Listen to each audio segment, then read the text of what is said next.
Ne sois pas celui qui détruit la famille. Ne sois pas une mère toxique, s'il te plaît. Je commence par les femmes, parce que c'est elles qui parlent trop. Ne sois pas une femme toxique. Pour ton mari, ne sois pas toxique. Il ne faut pas toujours donner des mauvais conseils quand il s'agit de ses frères.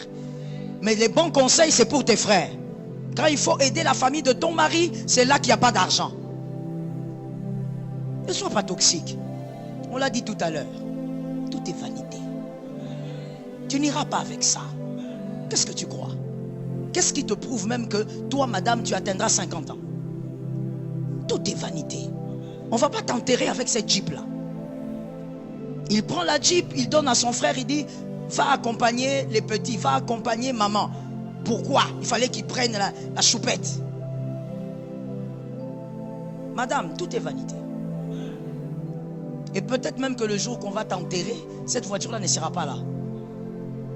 Ne sois pas une femme toxique.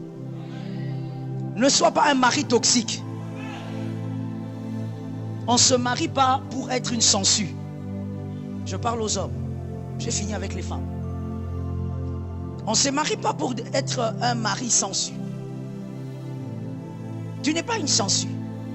Tu es là dans la famille et toi tu es seulement en train de dire à ta femme, va demander à ton papa, va demander à ton frère, va demander, parce que tu as épousé une famille nantie. Ça ne fonctionne pas comme ça. Ne sois pas un mari toxique qui détruit sa femme avec des reproches. Toi, depuis qu'on a commencé, on est aujourd'hui dimanche. Depuis le lundi, tu n'as pas félicité ta femme. Donc, elle n'a rien de bon tel qu'elle est là. C'est Lucifer alors. Parce qu'il n'y a que Lucifer et les démons qui n'ont rien de bon. Comment? Tu n'as même pas, même pour une chose, dis, voilà, tu as bien fait. N'oublie pas que tu es le chef. Toutes tes paroles ont de l'impact sur ta femme. Même si elle fait semblant, ça touche profondément ta femme. Comme je l'avais expliqué ici la semaine, tu es le relais de son père. Tu n'es pas son père, mais tu es celui qui a pris le bâton. Tout ce que tu dis l'atteint profondément, même si elle fait semblant. Ne sois pas un homme toxique. Ne sois pas un fils, une fille toxique pour les parents. Toi qui as encore ta mère, aime ta mère. Honore ta mère. Honore ton père. Honore ton père et ta mère. La seule bénédiction qui t'amènera dans la longévité. Donne-moi un amen normal. J'ai l'impression qu'il y a beaucoup de rebelles ce matin. Donne-moi un amen normal.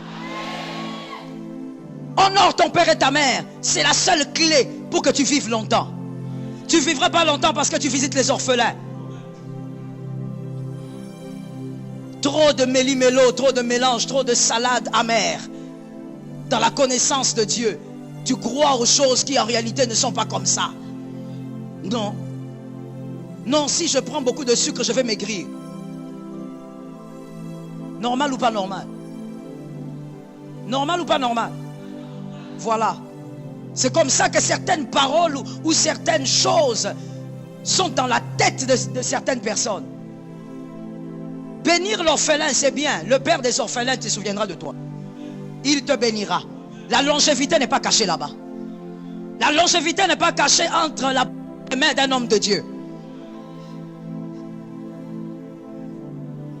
La longévité dépend de l'honneur qu'on donne aux parents. Il y a des personnes tellement toxiques qui critiquent leur père même alors qu'il est déjà mort. Donc toi, tu continues à déshonorer même sa mémoire.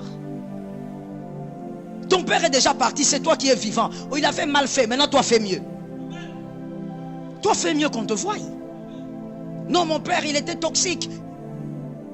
Il a aimé plusieurs femmes. D'accord, ce sont ses erreurs à lui. Dieu va s'en charger. Maintenant, toi, est-ce que tu as fait mieux? À l'âge où toi tu critiques ton père alors qu'il est déjà parti, à l'âge où tu critiques ton père, lui avait déjà une maison. Toi, tu n'as pas vélo. Toi, même la chaussette, tu n'en as pas. La chaussette là que tu as portée, on ne sait pas où tu as eu. Mais le propriétaire viendra chercher à 15 h à la maison. Mais tu critiques ton père qui est dans la tombe. Honore ton père et ta mère vivant comme morts. Quelqu'un va dire, mort, comment je fais? Tu honores sa mémoire. Sois le fils qu'il rêvait d'avoir. Même s'il ne t'a pas vu l'être, mais aujourd'hui, sois la fille que ta mère rêvait d'avoir. Il y a des personnes tellement toxiques, au nom de Jésus, que Dieu te délivre. Au point où les parents qui sont vivants, ton papa est vivant, mais il ne te fait pas confiance.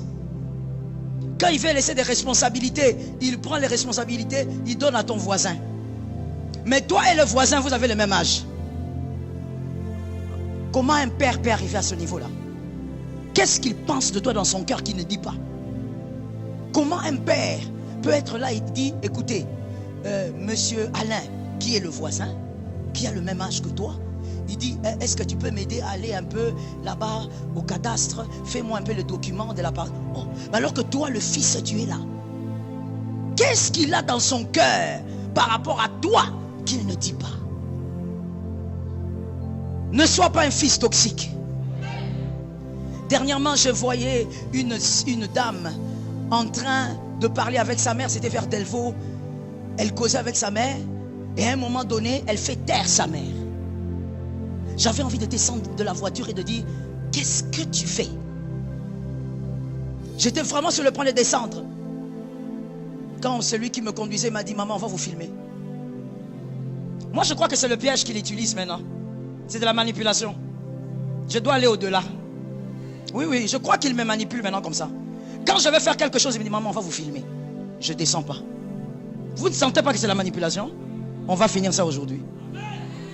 Non, il me manipule. Alors il me dit, on va vous filmer. Je m'arrête. Mais j'avais envie d'aller dire à cette femme, est-ce que tu sais que cette femme, sans elle, tu ne serais pas? Est-ce que tu sais ce que c'est une mère? Celle qui a porté la sémence pendant autant de temps. Elle n'était pas obligée. Tu sais combien de mères ont avorté? Les parents, on les honore. Ne sois pas un homme toxique. Ne sois pas un fils toxique. Si on ne t'a pas appris à respecter les parents, la parole de Dieu est là. Respecte tes parents. Respecte les personnes qui ont voulu que tu sois sur terre. Si Ève ne voulait pas, Caïn ne serait pas là. Respecte ces personnes, honore-les. Ton père rêvait à ce que tu sois un homme important, un homme droit, un homme juste. Regarde comment tu es un ivrogne. Vous savez, il y a des ivrognes à domicile. Mais ils ne savent pas que ce sont des ivrognes parce que ça se passe à domicile. Ils boivent comme des trous à la maison. Il boit au point où il ne reconnaît plus les enfants. Mais il ne sort pas dans les bars. Tu ne le verras jamais dehors. Est-ce que tu rêverais que ton fils soit comme ça? Le nom maintenant ça sort vite. Mais toi quand ta femme te conseille qu'il faut aller mollo, toi aussi laisse-moi, qu'est-ce que tu crois? Donne-moi un verset dans la Bible qui dit, ne sois pas un fils toxique. Let me tell you something. Sois le type de fils, de fille, peu importe ton âge, surtout si tu as la grâce d'avoir tes parents. Waouh, après ce culte, tu les honores, tu les appelles et tu dis, maman, merci pour tout ce que tu as fait pour moi. Peu importe ce qu'elle a été. Oui, tu lui dis ça. Tu dis ça à ton père. Tu sais, il faut t'organiser à chaque fois pour être le fils que ton père rêverait d'avoir. Que ta mère rêverait d'avoir. Si ta mère voudrait parler de toi, est-ce qu'elle aimerait ce que tu es devenu? Est-ce qu'elle aime ce que tu es devenu? La bénédiction de la longévité, c'est dans l'honneur. Honore les parents. Je t'ai déjà dit qu'il faut tuer ces genres de phrases. Mon père a fait beaucoup de mal. Mon père m'a fait ceci. C'est sa vie. Il sera jugé pour ça. Toi, reste un bon fils. Fais ce que les fils de Noé avaient fait. Papa, il a bu comme un trou. Il est ivre mort. Mais nous, on ne voit pas la nudité. Parce que même cette nudité-là, c'est papa. Rien ne change. Même s'il est nu, il reste le père. Tu ne seras jamais fils parce que ton père a fait des erreurs. Plutôt, tu ne seras jamais son père parce que lui a fait des erreurs. Tu ne seras jamais la mère de ta mère parce que ta maman a commis beaucoup d'erreurs. Ça n'arrivera pas. Elle reste la mère. Honore ces personnes. sois une personne qui impose des nouvelles valeurs. Ne sois pas toxique toi-même.